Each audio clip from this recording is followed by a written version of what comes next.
Hey, welcome back to Toddler Garage. We're going to be talking about EVs and why they aren't the future. There's a lot of reasons why, but before we get started, make sure you smash that subscribe button, give me a thumbs up, and if you have anything that you'd like to say about what I've had to say about EVs, put a comment down below, and maybe later on I can do a video about that also. So first and foremost, in the manufacturing process, we have to mine for lithium. And mining for lithium is absolutely awful for the environment. Actually, it's tremendously awful for the environment. They shoot water baths of water deep down into the earth, and what comes up is sulfuric acid. And sulfuric acid comes up along with the lithium. And when the sulfuric acid is only left behind after they've mined the lithium, they just leave it behind. And sulfuric acid is also known to create damaging long-term effects on our environment, not just for animals and mass extinction levels, but on us as humans also, because us breathing sulfur into the atmosphere is not good for our lungs or for our dear planet Earth or Mother Nature. So with that said, remember, before your battery is even made, you've already killed some animals. So let's just start out with that. On a scale of 1 to 10, by the time that your EV has been completed and on the road, you've already spent 70% of carbon emissions than the regular standard internal combustion engine. So if that tells you anything, I think that we're on the wrong track here. There's something called the lithium triangle that covers Argentina, Bolivia, and Chile, which contains half of the world's lithium supply. And with that said, over there right now, things aren't looking really pretty. There's actually been reported signs of rivers and water systems being contaminated with very harmful chemicals from the fact of mining lithium. And none of these manufacturers really give a shit that they're killing people, they're killing calves, they're killing animals, they're killing wildlife, they're killing the forest, they're killing all this stuff off the world's natural supply of water. That sounds like a wonderful thing, considering that, we're really kind of stupid when it comes to this type of stuff. So if you ask me, this is another issue: mining lithium and killing our environment. So by the time that your battery has been made and the lithium is mined and the cobalt is mined and it's all back here in the United States, and they start making your battery, that's where the stuff starts getting a little bit more salty, if you didn't know. On average, per 1 ton of lithium mined that's coming over to the United States, there's 500,000 gallons of water being used. And on a daily basis, we're mining at least 1 ton per day or every other day. So you're talking about over 1 million gallons of water being used in 2 days that is being filtered back out into the environment, that's ready to kill everything in its way. This is why we have animals becoming extinct. We're going to extinct ourselves if EV makes its way to the big show here and becomes mass produced and people end up having to buy them. We're looking at a really bad place in humanity if we keep on doing what we're doing. Don't want to sound like a tree hugger, but I can tell you that really at the end of the day, EV is awful for us, and that's why the good old internal combustion motor is going to be here to stay for just a little while longer. I'm going to dive into too much detail, but America is only using about 20 to 22% clean energy. So really, when it comes to that factor, EV is not necessarily the best thing for our environment also, because the other 80 to 75% of America's power is made from, fossil fuels, whether that be coal, oil, or whatever it may be. There's not any good result to that. The fact that you're just plugging your car in doesn't mean that you're clean, okay? The hydrogen cars are going to be a little bit different in that aspect. Hydrogen is plentiful. I mean, it's everywhere. So if we can refine that ability to be able to have a hydrogen car, I think that would probably be the best route to go, because really we're in an energy crisis and we have been in one for years. So if we can really kind of level it down a little bit to where we're not using so much power, because we're just in this demand base as a human race where we have to always be constantly using power all the time for everything that we're doing. Like my YouTube channel right now, I have a light, I have a microphone, I have my phone, I have that plugged in, and I have this plugged in, and I have that plugged in, I have my lights on, I have everything going all at once, and yet I don't care. We probably should start caring just a little bit. So by the time that you get your Tesla and you drive it home and everything is good and you got your charger set up, your car has already used 70% more carbon emissions than this old girl behind me. And if you ask me, I mean, the price of fossil fuels right now is skyrocketed, so an EV seems like a pretty damn good bet. But if you have to think about it, if you have a fast charger, you either have a 50 kilowatt battery or you have a 100 kilowatt hour battery. And if you're using a fast charger, it's about the amperage going into the vehicle. So depending on or upon that ability, you have this one section of life called every time you plug your car in, it costs you about $15 in electric. Or depending on how many times you plug your car in, it costs you $15 in electric. So still kind of a bad deal for me. So at the end of the day, when it really boils down to it, by the time that your EV has hit the road and you charge it for the very first time, you're talking about already damaging the environment to build your battery, which these guys right back here, they don't really necessarily damage the environment completely all that bad. In comparison to EVs, I mean, we have to refine this. Not only is it impossible, supposedly, to rebuild these batteries, people won't do it because by the time that it is done, it is cheaper to have bought a new battery that costs you a damn near small fortune. This is FYI, replacing a Tesla battery costs anywhere from $13,000 to $20,000. Kind of a steep price for buying a car that might have to have a battery replaced because you got a quick charger and you deplete your cells way a little bit too fast. Oh my God. The actual batteries that are made by these electric vehicle companies that are slapped inside these cars, they also derive another threat that we face on a daily basis: catching fire.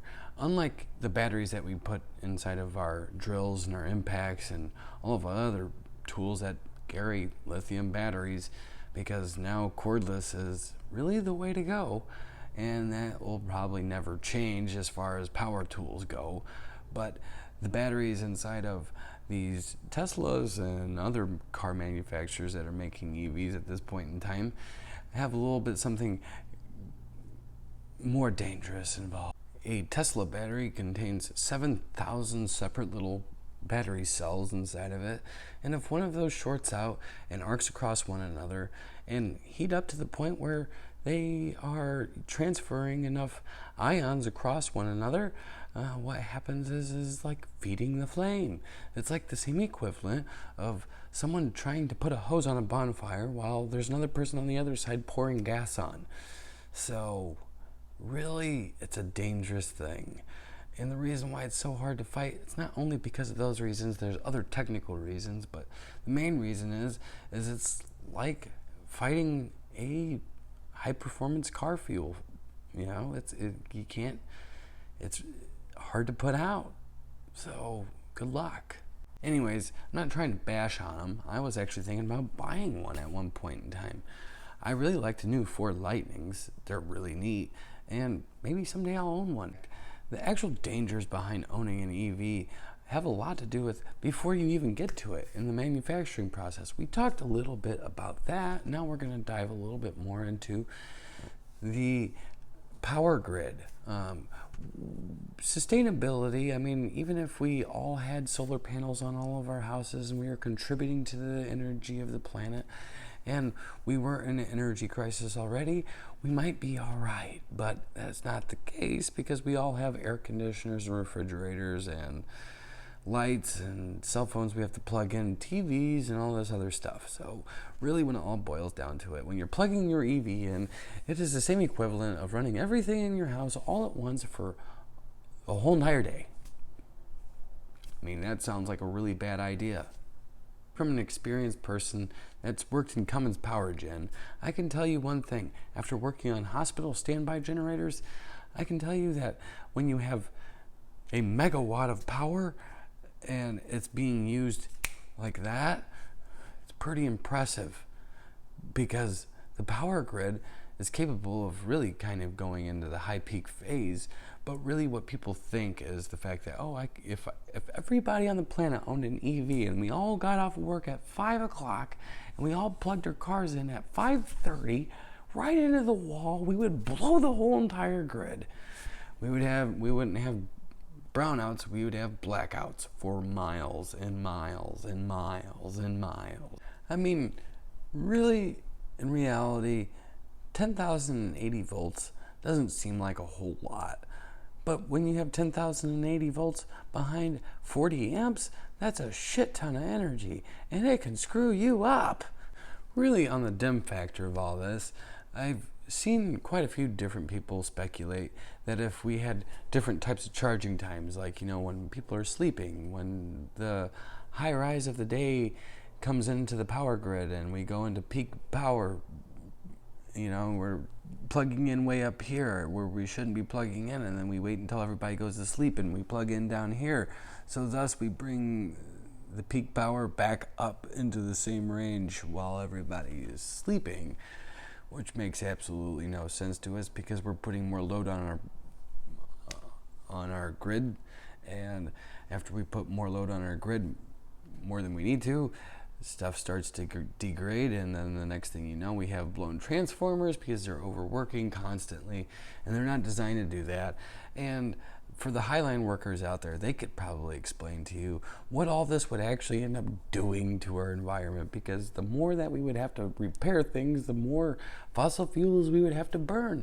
And the more fossil fuels we'd have to burn, the more electrical lines we'd have to probably put in, because we would be frying them left and right, and new transformers in there. Thus, at the end of the day, by the time that everything's been repaired and you've been plugging your EV in thinking that it's good for the environment, you've already really done a hell of a lot worse than just driving one of these guys at this point in time. And the sour truth of it is that if you really look at the statistics, from start to finish of the build of an EV, by the time that it actually gets to your home, it actually takes on average about 300 people to get you to your car, or your car to home. And why I say 300 people is the people that are working in the mines, and then the people that are freighting all those minerals overseas over to America, the boat liners, and then by the time that they get to the manufacturing process and the battery's built, the battery's sent to Tesla, the Tesla puts the battery in the car, the people that build the car, the people that get it through the transportation line, or the manufacturing line. By the time it comes out of the manufacturing line and it gets to paint and then gets onto a truck, and then the people that have put the roads in, and the people that have put electrical lines in, and people, it adds up really fast. But on average, it takes about 300 people to be able to make a Tesla work, versus one of these guys, it takes about 50 to 75. So, I mean, we're working on labor industry here, but the thing is that most of our labor industry on EVs is overseas before it even gets here, even though Teslas are made here in America. But adding that big battery to your car is not necessarily the best thing for it. I love how politics is driving this idea that EV is the future. EV will not be the future, it will be the death of mankind because we're dumb. And I said it, this video might get taken down. Who knows? The more that we force this new technology, the more we adapt, and the more that we overcome. We've done it as humans ever since the beginning of mankind. And if you ask me, I think that we're going to come up with a much more clever idea than EVs. I mean, I think that there's still going to be batteries in the future in cars, but I think that there's going to be a self-sustaining limit there where we might not have to plug in. I think there might be a possibility of that coming in the future. And it could deal with hydrogen, or it could just be EV that doesn't need to actually be plugged in. And if you ask me, I think it's pretty plausible. It's just we haven't wrapped our minds around it because we've been doing this manufacturing process for over 100 years now. And really, we like to take energy, use it, and not supply it. So we're really used to just taking energy and not giving it back. We haven't really worked on that too much. We just like to use it. We know that, but we don't know how to make it or make it renewable. We're not really that great as humans when it comes to that type of stuff. We like to take, and that's all we've been doing for a really long time, and it will end awful if we can't figure out a solution to these problems. But if you ask me, I think we should probably stick with these old guys back here for just a little while longer. And a good note to order is the fact that we've been putting engineering and technological advances in these internal combustion cars for over 100 years. So if you ask me, the durability rate is right here in these things at this moment in time. And it'll continue to stay there because this gets better and better and better as time goes on.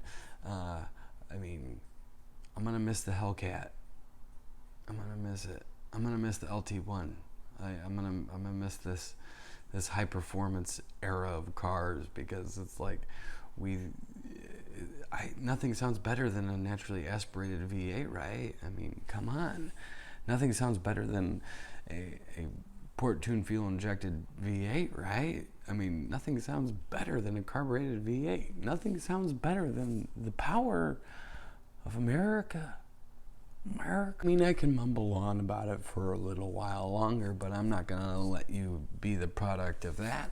I'm gonna tell you I'm gonna be buzzing out of here right on time. Anyways, that concludes this episode of Toddler Garage.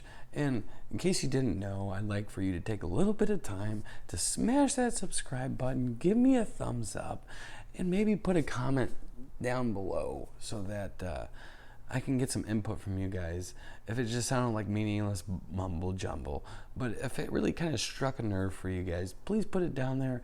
And if I get some hate mail, it's okay, because honestly, it's the way that I feel. And I hope that you've listened to it and you've understood, because it's extremely dangerous to have EVs on the road. So that's it for now from Toddler Garage, and I can't wait to see you guys next time. I'm going to have a little bit of something special coming up. I'm going to throw a special episode called What's in Your Garage, and I got a couple of friends of mine that have donated a little bit of their time and their garages. So we're going to be shooting some videos in their garage, around their cars, around their tools. They're going to be showing me what's in their garage. So it's going to be a really fun episode. I'm going to be doing them at least once a month. So let me know what you think about that, because I'm really trying hard to put fresh content out, and I hope that you guys are enjoying it.